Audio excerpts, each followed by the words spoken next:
Sarah, a shy and introverted teenage girl, found herself alone at home one chilly evening. Her parents were out of town for the weekend, attending a wedding of a distant relative. They had left Sarah to fend for herself in their spacious suburban house, trusting her to be responsible and safe. Despite her apprehension about being alone, Sarah reassured herself that she would be fine behind the locked doors and windows.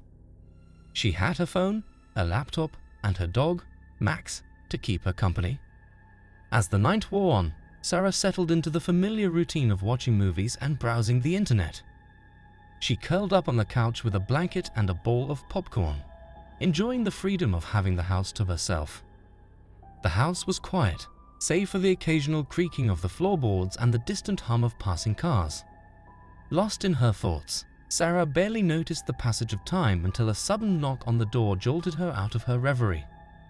Startled, Sarah hesitated before cautiously making her way to the front door. She glanced at the clock and saw that it was past midnight. Who could be knocking at this hour? She wondered. Peering through the peephole, she saw a shadowy figure standing on the porch, holding a pizza box. Confusion clouded her mind as she racked her brain, trying to recall if she had ordered any food. She didn't remember doing so, and she didn't recognize the man outside.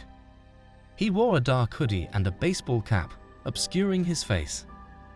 He also didn't have any logo or uniform that indicated he worked for a pizza place. The man outside insisted that he had a delivery for her, but Sarah's instincts told her something was off. Torn between curiosity and caution, Sarah cracked open the door slightly, keeping the chain lock securely in place. She hoped that the man would just leave the pizza and go away, or that he had made a mistake and had the wrong address. "I didn't order anything," she stated firmly, her voice trembling with uncertainty. The man's response was a sinister grin as he forcefully pushed against the door, trying to force his way inside. He revealed a knife in his other hand and said, "That's too bad, because I have a special delivery for you." Panic surged through Sarah as she realized the danger she was in. She had let her guard down, and she had opened the door to a stranger who meant her harm. She wished she had listened to her gut, and she wished she had called the police. With a surge of adrenaline, she slammed the door shut and bolted towards the stairs, her heart pounding in her chest. Her mind raced with fear as she raced to her bedroom and locked the door behind her, frantically searching for a means of defense. She grabbed her phone and dialed 911, hoping that someone would answer and that help would arrive soon. She also grabbed a baseball bat from her closet and prepared to fight for her life. She prayed that the man would not break into her room and that she would survive this nightmare. As Sarah's hands trembled, she seized a pair of scissors from her desk, her knuckles white with tension. The sound of heavy footsteps reverberated through the house, growing louder with each passing moment. With bated breath, Sarah listened intently as the intruder approached her bedroom door, his malicious intent palpable in the air. The heavy panting of the assailant resonated through the hallway, amplifying Sarah's dread. The ominous aura that enveloped the room intensified as she felt his malevolent presence drawing nearer. She knew with a sinking heart that he was there to hurt her, to kill her, and she felt a surge of fear and despair grip her soul. Without warning, the door splintered under the force of the intruder's assault, sending Sarah stumbling backward in terror. The intruder burst into the room, his face concealed by a ski mask, his eyes gleaming with madness. Gripping a large knife stained, he advanced towards Sarah with menacing intent. Upon spotting Sarah, a wicked grin twisted across his face, as if he had found his prized possession. With swift determination, he lunged at her, his knife poised to strike. In a desperate bid for survival, Sarah surged forward, thrusting the scissors into the man's eye with all her might. A guttural scream of pain reverberated through the room as the intruder recoiled in agony, blood cascading down his face. Clutching his wounded eye, he dropped his weapon, cursing and groaning in torment. A brief moment of relief washed over Sarah as she hoped she had incapacitated him. Summoning every ounce of courage she possessed, Sarah scrambled to her feet and dashed towards the phone, her hands trembling as she dialed 911.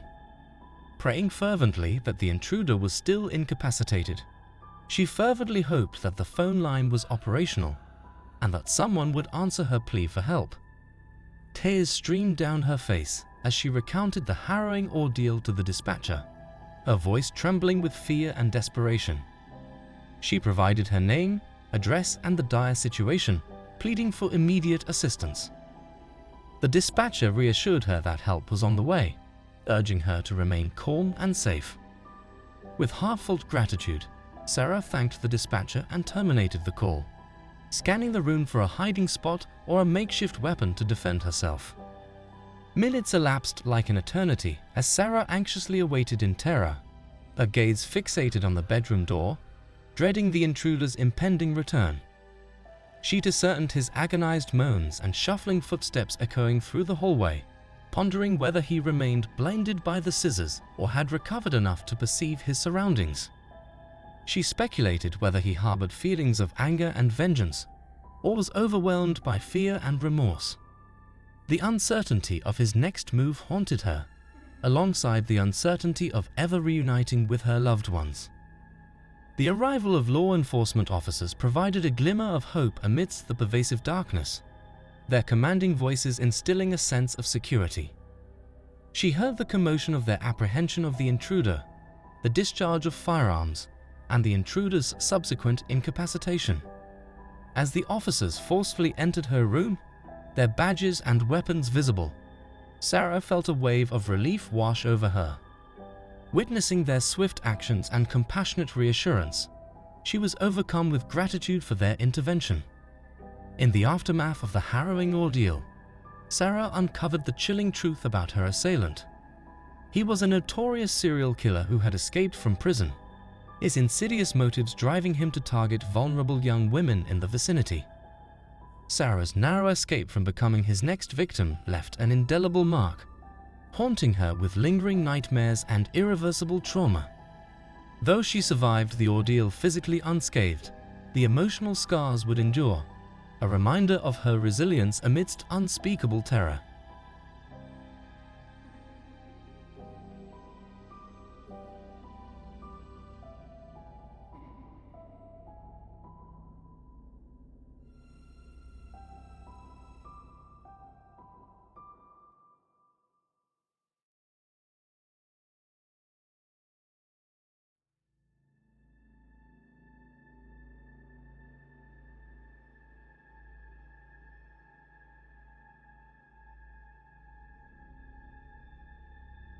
In an eerily quiet dormitory during the winter break, Jake, the college student, found himself alone.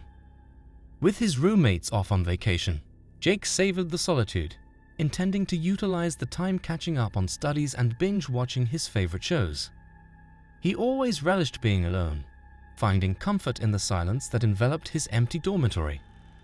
However, a mischievous idea began to form in Jake's mind, contemplating how to add some excitement to the mundane break. Desiring to have some fun and share it with others, Jake brainstormed ways to create something that would evoke laughter or fear, or perhaps both. Jake stumbled upon the No Sleep subreddit, a platform dedicated to sharing horror stories, igniting his inspiration. Though familiar with the subreddit, he had never explored it before. Intrigued by the variety and quality of tales, Jake delved into stories about ghosts, demons, monsters, serial killers, and other chilling horrors. He marveled at the creativity and skill of the authors, entertained by the reactions and comments of the readers. Observing that some stories were written in the first person and presented as real experiences, Jake realized this immersive approach engaged the audience effectively. Encouraged by this discovery, he decided to craft his own horror narrative. With a mischievous grin, Jake crafted a sinister tale about a mysterious voice emanating from his closet, compelling him to commit heinous acts. He enriched the story with vivid descriptions, heightening suspense and horror for his unsuspecting audience. Jake embellished details and events, weaving twists and turns to captivate readers. Under the username Jake the Snake, he posted the fabricated account, eager to gauge the reactions it would provoke. Jake's post garnered immediate attention, drawing a flurry of comments and upvotes from intrigued readers. He reveled in the influx of notifications, relishing the newfound attention and validation of his storytelling prowess. As he read the comments with glee, Jake enjoyed the praise, criticism, questions, and theories from the readers. He responded to some, playing along with the charade and pretending his story was genuine. Feeling a rush of excitement, he pondered how far he could take his prank before retiring to bed, chuckling at the success of his deception. Yet, the tranquility of the night was shattered by an unexpected disturbance. From his bed, Jake heard a faint whisper emanating from his closet, sending a shiver down his spine. It was a low, raspy voice, barely audible but unmistakable, declaring, "Jake, I'm here. I've been waiting for you." Frozen in disbelief and fear, Jake contemplated whether he was dreaming or hallucinating, dismissing it as impossible. Despite his attempts to ignore the voice and return to sleep, it persisted, growing louder and more insistent. The voice demanded his obedience, leaving Jake gripped by panic as he realized it mirrored the voice from his fabricated story emerging from his closet. As anxiety gnawed at Jake's nerves, he pondered the eerie sound source, hopeful it was a prank by his friends inspired by his fictional narrative. Summoning courage mixed with apprehension, Jake approached the closet, hoping to find his friends inside, relieved and amused. Flinging open the door, he braced for a playful reveal, only to be confronted with a horrifying sight that surpassed his worst nightmares. However, what greeted Jake's eyes was far beyond the realm of playful mischief. Standing amidst the darkness of the closet was a grotesque, otherworldly creature, its contorted form bathed in an otherworldly glow. It had a humanoid shape, but its skin was pale and scaly, its limbs were long and thin, and its claws were sharp and jagged. Its face was a nightmare with sunken eyes, a slit-like nose, and a mouth full of razor-sharp teeth. It wore a tattered cloak that barely covered its body, and it held a bloody knife in its hand. Frozen in terror, Jake could only watch in horror as the creature's malevolent gaze locked onto him, sending a chill coursing down his spine. He felt a wave of dread, and he realized that the creature was the Wendigo, the mythical monster that he had written about in his story. He realized that he had summoned it with his words, and that it had come for him. A primal instinct for survival surged within Jake as he recoiled from the abomination before him. With trembling hands, he fumbled for the light switch, hoping to scare away the creature with the brightness of the room.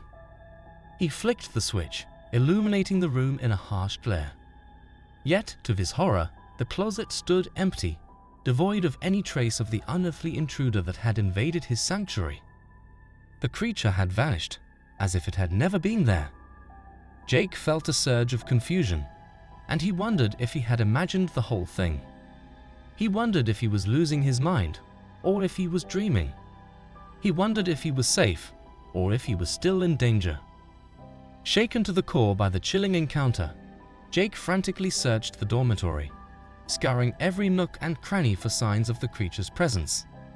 He checked every closet, every drawer, every corner, looking for any clues or evidence that the creature had been there. He looked for blood, for footprints, for scratches, for anything that would prove that he was not crazy. But his efforts proved futile, leaving him grappling with the unsettling realization that he was not alone in the confines of his dormitory. He felt a growing sense of paranoia, and he felt like he was being watched by unseen eyes. He felt like he was being hunted by an invisible predator, and he felt like he had nowhere to hide. Days passed without a trace of Jake, leaving his friends and family consumed by anguish and despair. They had tried to contact him, but they had received no response. They had grown worried, and they had alerted the authorities. The authorities launched a thorough investigation, scouring every inch of the campus in search of the missing student. They interviewed his friends, his professors, his neighbors, looking for any leads or clues that would help them find him. They searched his dorm room, his car, his phone, his laptop, looking for any signs of foul play or trouble. They searched the woods, the lake, the town, looking for any traces of his whereabouts. Yet, their efforts yielded no results, leaving Jake's disappearance shrouded in mystery and uncertainty. They found no evidence of a struggle, no signs of a break-in, no traces of blood or DNA. They found nothing except for his Reddit post, his horror story, his prank gone wrong. Amidst the flurry of speculation and conjecture surrounding Jake's fate, one chilling detail emerged as a haunting reminder of the harrowing ordeal. A comment on Jake's Reddit post, posted by an unknown user, sent a shiver down the spine of those who stumbled upon it. The comment was posted a day after Jake's disappearance, and it had no replies or upvotes. The comment was short and simple, but it was enough to instill fear and dread in anyone who read it. The comment was a warning, a threat, a prophecy. The comment was a message from the user, "Your best friend 4355. And it read, "Turn around."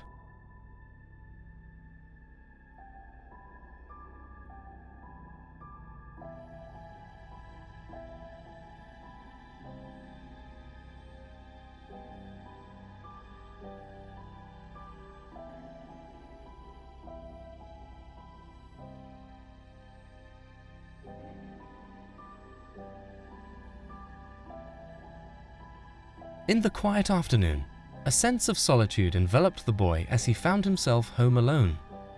His parents had gone out for some errands, leaving him to enjoy the peace and comfort of his own home. He didn't mind being alone, as he had plenty of things to keep him entertained. He immersed himself in his own world, engrossed in his hobbies and thoughts. He played video games, read books, listened to music, and browsed the internet. He felt relaxed and happy, oblivious to the dangers that lurked outside. The tranquility was abruptly shattered by a resounding knock on the door, jolting him from his reverie. He paused his game and looked at the clock. It was 3:15 p.m. Who could be knocking at this hour? He wondered.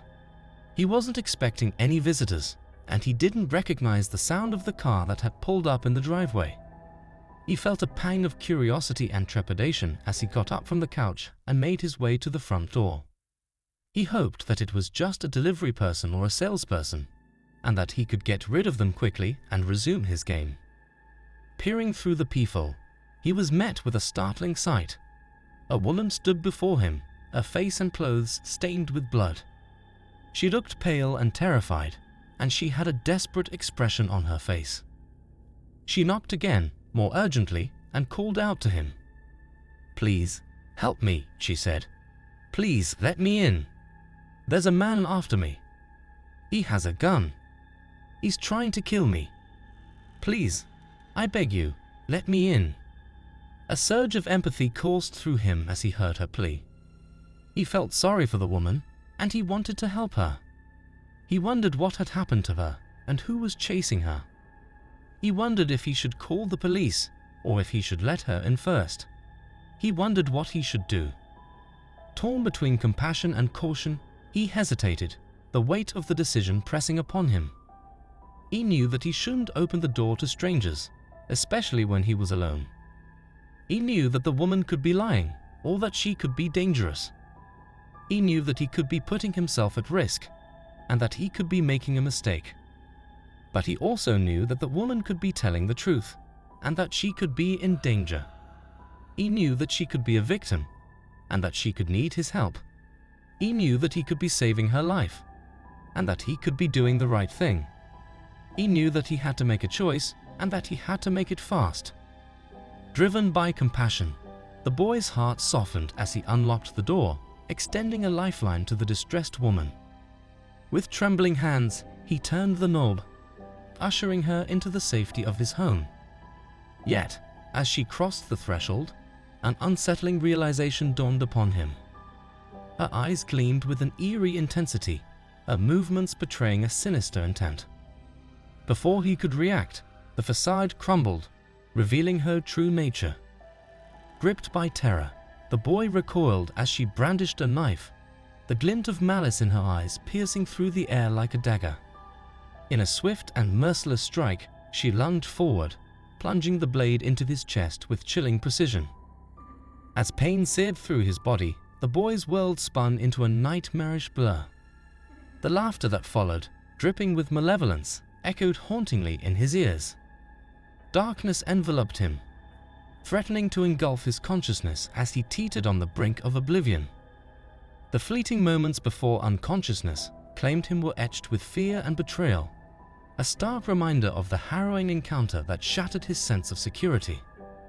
In the wake of the chilling incident, the tendrils of investigation unfurled, delving into the depths of the boy's torment. Amidst the tumult of inquiries and scrutiny, a sinister truth emerged, casting a shadow of despair over the unsuspecting community. It became evident that the perpetrator harbored a sinister connection to law enforcement. She was the very woman arrested by the boy's father, a dedicated policeman for heinous crimes of murder.